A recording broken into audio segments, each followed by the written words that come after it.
Assalamualaikum warahmatullahi wabarakatuh.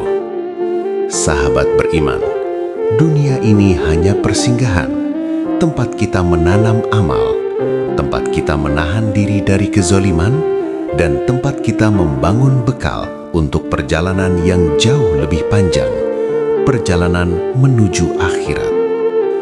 Dalam perjalanan itu, Rasulullah Shallallahu Alaihi Wasallam memberikan peringatan. Ada kelompok-kelompok dari umat beliau yang diancam tidak masuk surga jika meninggal dalam keadaan membawa dosa tersebut tanpa taubat. Bukan untuk menakut-nakuti, tetapi untuk menyelamatkan. Bukan untuk melemahkan, tetapi untuk membangunkan hati. Dan hari ini, mari kita telusuri dengan hati yang jernih, siapa saja golongan yang mendapat peringatan keras itu. 1. Orang yang sombong, kiber. Sombong adalah penyakit hati yang paling berbahaya.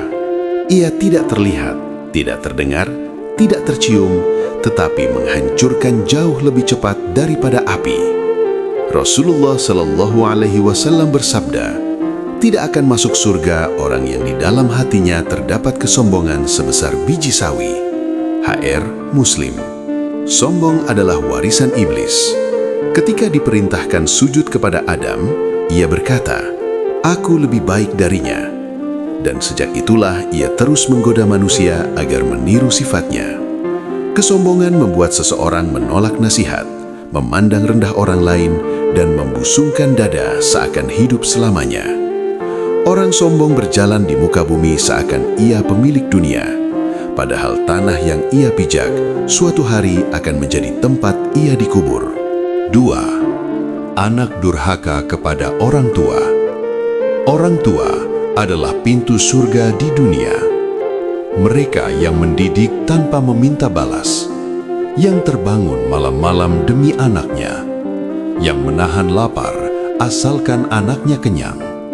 Tetapi ketika dewasa, sebagian manusia justru melupakan jasa itu. Ada yang meninggikan suara kepada ibunya, ada yang meremehkan ayahnya, ada yang cuek dan membiarkan mereka dalam kesedihan. Rasulullah Shallallahu Alaihi Wasallam bersabda bahwa salah satu golongan yang diharamkan dari surga adalah orang yang durhaka kepada kedua orang tuanya. Barang siapa berpaling dari ibu dan ayahnya, maka ia telah memalingkan diri dari pintu surga. 3. Pemutus silaturahmi. Silaturahmi adalah tali yang mengikat keluarga. Ia mengundang rezeki, memperpanjang umur, dan menenangkan hati. Tetapi ada yang memutuskannya karena harta, karena warisan, karena gengsi, bahkan karena masalah-masalah kecil yang seharusnya dimaafkan.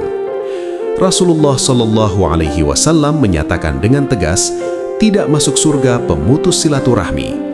Karena orang yang memutus tali keluarga telah memutus salah satu ikatan terkuat antara hamba dengan Tuhannya.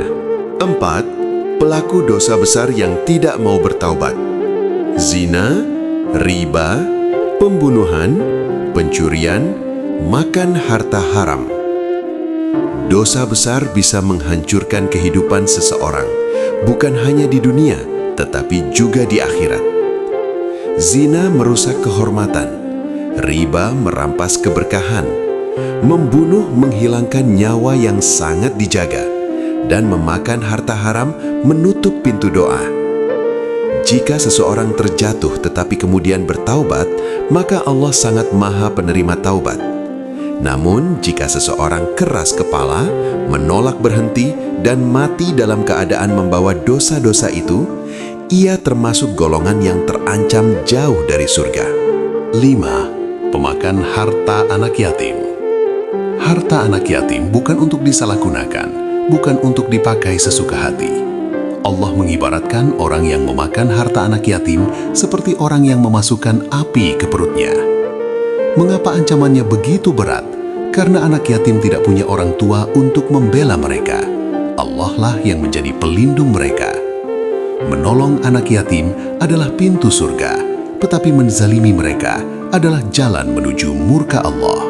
6. Adu domba dan fitnah. namimah. Sedikit ucapan bisa menjadi bencana besar. Fitnah lebih kejam daripada pembunuhan karena ia memecah belah hati, keluarga, bahkan bangsa. Orang yang suka mengadu domba, membisikkan satu ucapan ke telinga orang lain dengan niat merusak hubungan mereka, mendapat ancaman keras dari Rasulullah Shallallahu Alaihi Wasallam. Lisannya memecah belah, dan jika ia mati tanpa taubat, ia dekat dengan neraka dan jauh dari surga. 7. Penipu dalam jual beli. Rasulullah Shallallahu Alaihi Wasallam adalah pedagang yang paling jujur, tidak pernah menipu, tidak pernah menyembunyikan cacat barang. Tetapi manusia hari ini ada yang memalsukan kualitas, ada yang menipu harga, ada yang membuat iklan palsu, ada yang menipu pembeli dengan kata-kata manis. Rasulullah Shallallahu Alaihi Wasallam bersabda, "Siapa yang menipu kami, ia bukan dari golongan kami." Bagaimana mungkin seseorang berharap surga sementara ia bukan bagian dari umat Rasulullah? 8. Pemimpin yang zalim. Setiap pemimpin akan dimintai pertanggungjawaban, baik ia pemimpin keluarga, pemimpin perusahaan, pemimpin masyarakat, atau pemimpin negara. Pemimpin yang zalim, yang menipu rakyatnya, mencuri hak mereka, menekan mereka, atau memerintah tanpa keadilan, mendapat ancaman tidak masuk surga. Karena kezaliman pemimpin mempengaruhi kehidupan banyak orang, satu keputusan bisa membuat hidup banyak orang hancur dan dosanya terus mengalir. 9. Pecandu khamar dan segala yang memabukkan. Khamar tidak hanya minuman keras, segala yang merusak akal termasuk narkoba dan zat memabukkan lainnya. Akal adalah amanah terbesar. Dengan akal kita mengenal Allah, memahami Al-Quran dan beribadah. Mereka yang merusaknya lalu mati tanpa taubat mendapat ancaman tidak masuk surga. Tidak karena minumannya, tetapi karena ia merusak kunci utama keselamatan, akal. 10. Orang zalim yang merampok hak orang lain. Kezaliman adalah kegelapan pada hari kiamat. Mengambil hak orang lain, mempermalukan, menuduh tanpa bukti, menipu, menyakiti, semua adalah bentuk kezaliman.